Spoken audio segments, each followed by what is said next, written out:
Peringatan Orang Kudus tanggal 17 Desember, Santa Olympias, Olympias Diakonissa.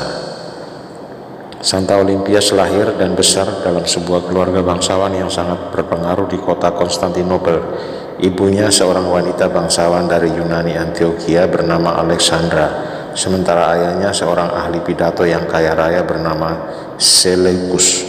Olympias digambarkan sebagai putri tercinta dari Seleucus dan Alexandra. Setelah dewasa, Olympias kemudian menikahi dengan prefek atau gubernur Konstantinopel, seorang bangsawan muda bernama Nebridius. Pernikahan mereka tidak berlangsung lama karena beberapa tahun kemudian Nebridius meninggal dunia. Kaisar mendorong Olympias untuk menikah lagi, tetapi ia menolak dengan berkata, "Andai Tuhan menghendakiku tetap sebagai seorang istri, ia tak akan mengambil Nebridius." Santo Gregorius menyebutnya kemuliaan para janda dari gereja timur. Bersama sejumlah perempuan saleh lainnya, Olympias melewatkan hidupnya dengan melakukan karya-karya amal kasih.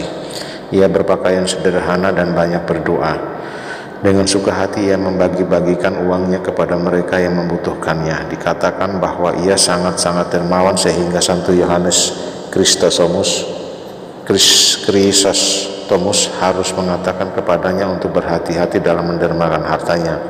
"Janganlah engkau mendorong kemalasan mereka yang tanpa perlu hidup bergantung padamu," katanya. "Hal itu seperti membuang uang ke dalam laut." Santo Yohanes Chrysostomus menjadi uskup agung Konstantinopel. Sebagai uskup agung, ia membimbing Olympias dan para pengikutnya dalam karya amal mereka. Para perempuan itu mendirikan wisma bagi anak-anak yatim piatu, dan mereka juga membangun sebuah kapel. Mereka memberikan sumbangan besar kepada banyak orang. Santo Yohanes Chrysostomus menjadi pembimbing terkasih Olympias.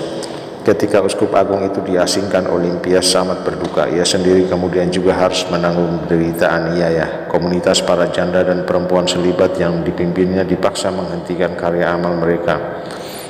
Dalam pengasingan, Santo Yohanes menulis kepadanya, "Aku tak dapat berhenti menyebutmu kudus. Kesabaran dan ketegaran dengan mana engkau menanggung penderitaanmu, pula kebijaksanaan, kearifan dan belas kasihmu telah memperolehkan bagimu kemuliaan dan ganjaran yang mulia."